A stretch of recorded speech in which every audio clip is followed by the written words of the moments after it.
Merci d'avoir choisi Gabon News pour vous informer. Mesdames, Messieurs, bonsoir. Au sommaire de l'actualité, c'est à travers un point de presse que les 15 partis politiques de l'opposition gabonaise ont tenu à dénoncer certaines pratiques du pouvoir en place, pointant du doigt les élections 2015. Les détails dans ce journal. Et puis l'opération Libérer les trottoirs, imposée depuis quelque temps déjà par la mairie centrale de Libreville, continue de vider les trottoirs de Libreville et ses environs à coups de pelleteuse et autres engins, une situation qui n'enchante guère les populations qui récidivent. La délégation marocaine conduite par Nadira El Guermaï, gouverneure et coordinatrice de l'initiation nationale pour le développement humain, a été reçue en audience hier, mercredi, par les ministres gabonais de la Santé et celui de l'Intérieur. L'arrivée de cette délégation marocaine au Gabon s'inscrit dans le cadre de la coopération entre les deux pays. Plus de détails avec Marina Mendeman, Martial Tsonga et Refu Itoga.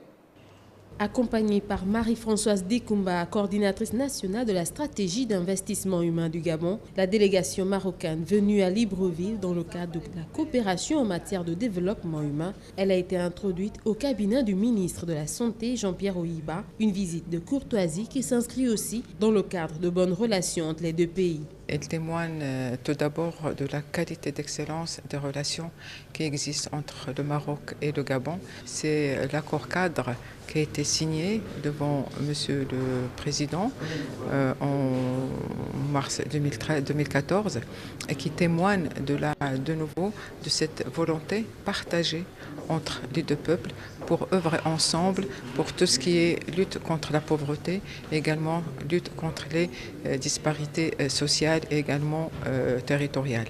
Après le ministère de la Santé, cap au ministère de l'Intérieur où la délégation a été reçue par Guy Bertrand Mapangou, le patron des lieux. Elle a tenu à présenter les civilités à Monsieur le ministre de l'Intérieur compte tenu du fait qu'au niveau du Royaume du Maroc, c'est le ministère de l'Intérieur qui a la charge de mettre en œuvre l'INDH et ce projet d'accord cadre aujourd'hui que nous mettons en œuvre a démarré au niveau du ministère de l'Intérieur.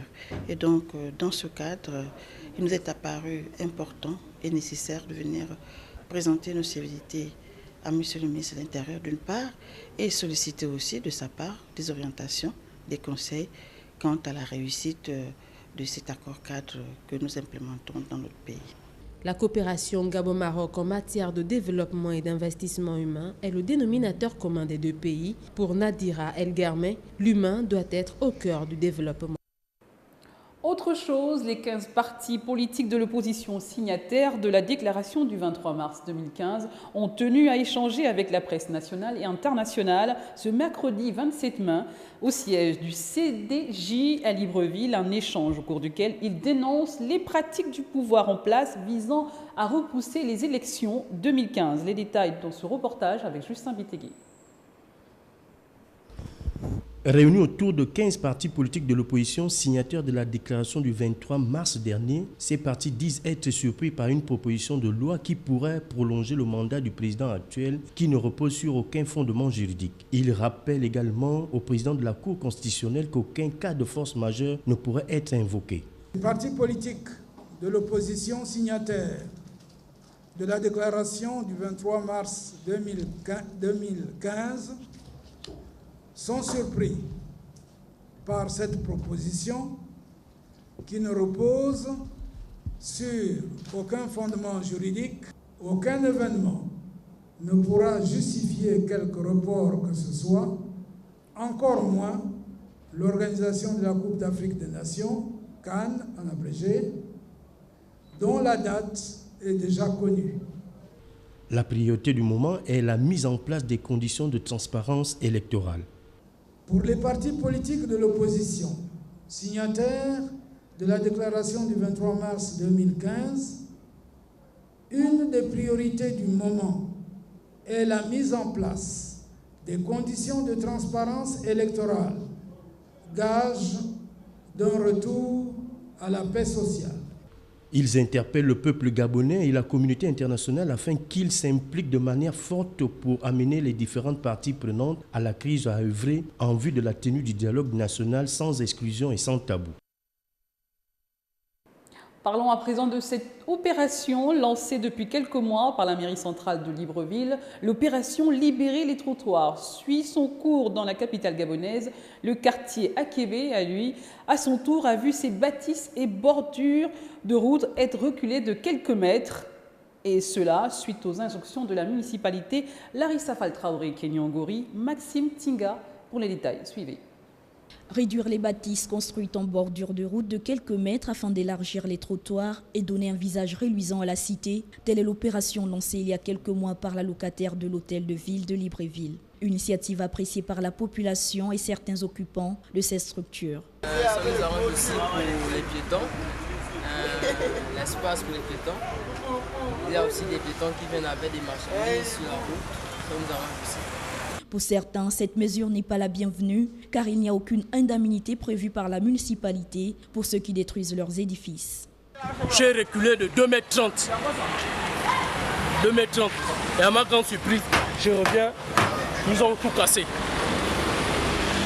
D'autres crient à l'injustice, d'autant plus que la distance à reculer n'est pas la même pour tous.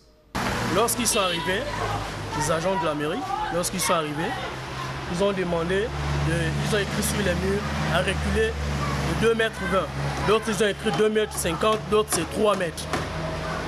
Quand ils sont partis, ils ont donné un délai de 15 jours pour refaire reculer les bâtiments. Et parmi nous, il y a d'autres qui ont reculé de 2,30 m, puisqu'ils ont demandé 2,20 m.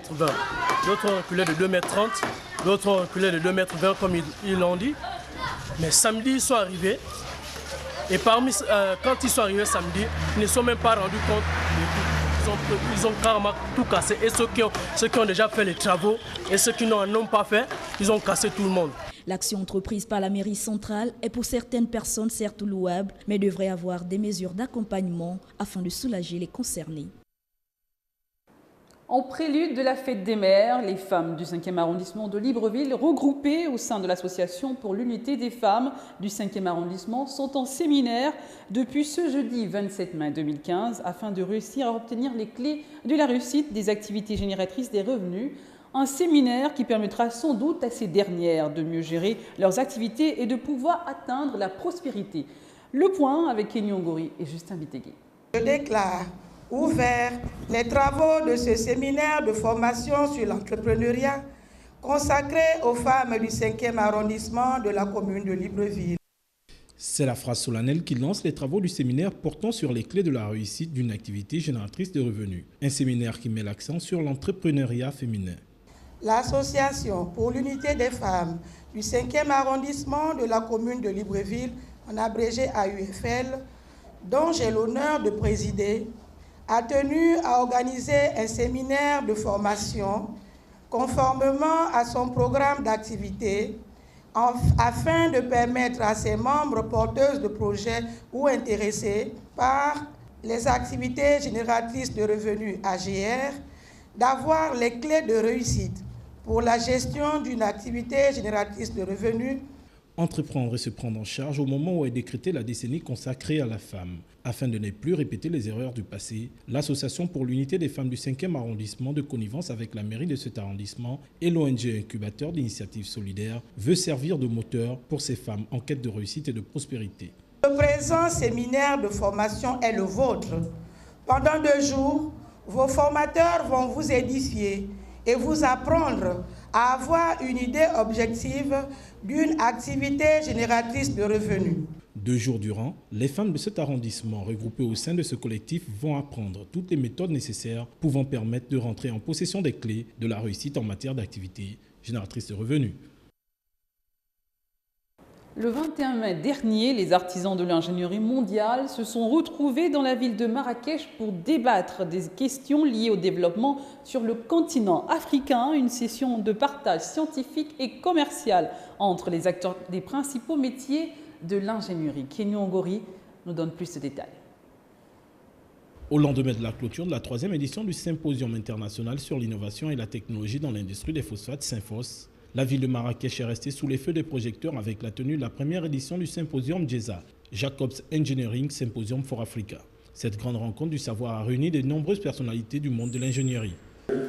Aujourd'hui, pour vous souhaiter la bienvenue à l'occasion de l'ouverture de cette première édition de l'Engineering Symposium for Africa. Je voudrais tout d'abord vous formuler des remerciements à vos participants et participants. Vous avez bien voulu nous consacrer une partie de votre précieux temps. Le programme élaboré visait à analyser avec acuité les enjeux auxquels font face les pays africains. Urbanisation accrue, déficit en énergie, difficulté d'accès à l'eau, pénurie de compétences, économie mondialisée et de réchauffement climatique. Mesdames et messieurs, l'Afrique avec 1,1 milliard d'habitants en 2014, une très forte croissance démographique et encore une urbanisation très rapide, est un continent en pleine croissance où les besoins en infrastructure sont au centre de son développement. Plusieurs dizaines de milliards de dollars d'investissements sont nécessaires.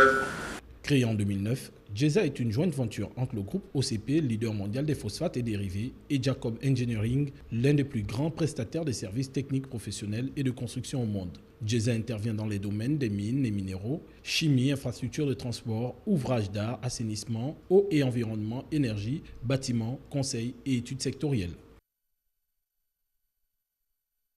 Voilà, c'est tout pour l'actualité de ce 20h. Merci d'être de plus en plus nombreux à nous regarder tous les soirs chez vous. Sachez que vous pouvez revoir ce journal et la suite de nos actualités sur www.gabonnews.com. Je vous souhaite à tous une très belle soirée. À demain, à la même heure.